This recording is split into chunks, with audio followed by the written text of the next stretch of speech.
The European Union is tackling the addictive design of social media platforms in a fight specifically against TikTok, which it accuses of not adequately assessing how its features could harm users.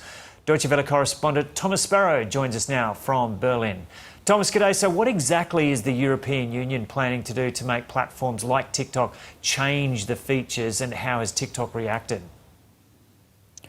The European Commission, so that's the European Union's executive branch, believes specifically that TikTok fails to comply with rules that are very important under the so-called Digital Services Act. So that's a landmark law here in Europe that holds platforms accountable not only for the content that is published online, but also for making sure that users are protected.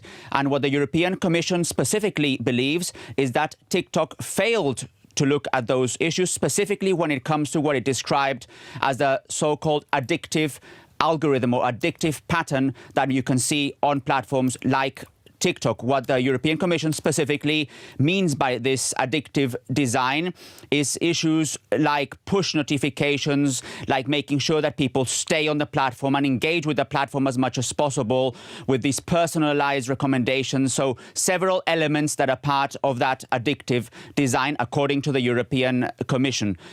These findings, however, are preliminary. So basically now the ball is on TikTok's court. TikTok has reportedly rejected those findings by the European Commission, can challenge them now, for example, in court. But if in the end these findings by the European Commission stand, TikTok could face very big financial fines. And Thomas, so you walk down any street in the world virtually and you can see just how much of a problem addiction is, including here in Australia. Just how big of a problem is social media addiction in Germany? It is a big problem. In fact, there was a survey published not long ago, a survey commissioned specifically by a very large healthcare provider, which revealed that around a quarter of teenagers in Germany are either already addicted to social media or are at risk of being addicted to social media. And this is one statistic that has certainly fueled the debate here in the country when it comes to potential bans on social media for under 16. Now, Germany is not as advanced as other European countries when it comes to these discussions on potential bans, but it is a discussion that is gathering speed. And in fact, the German Chancellor Friedrich Merz said he supports a specific ban for under 16. This is very important because his party, the Conservative CDU, are normally against bans. They believe that other measures are more important, or at least are more effective.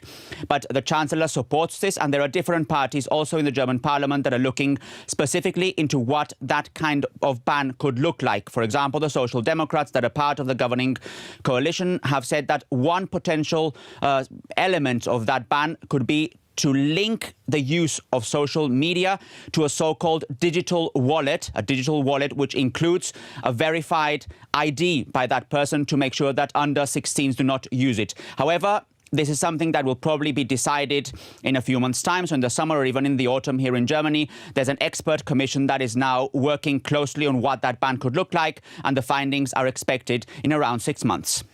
And Thomas, European countries are also planning to include AI chatbots in digital safety laws. What can you tell us about that? Absolutely. So one thing is what we're talking about TikTok or separate investigations that are also looking into other social media platforms.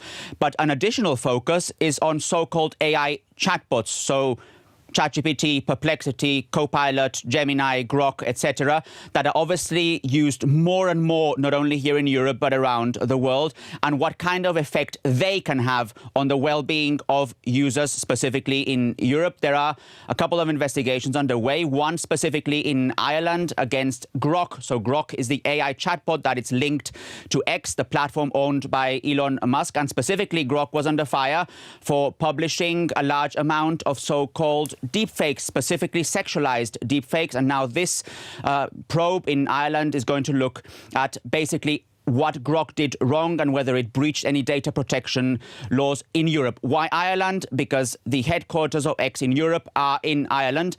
Now, separately, the UK, which is not a member of the European Union, has also indicated it plans to amend some of its digital laws to include all AI chatbots to make sure that they comply specifically with digital safety laws. OK, we'll leave it there. Thomas Sparrow reporting from a very chilly-looking Berlin. American civil rights leader, the Reverend Jesse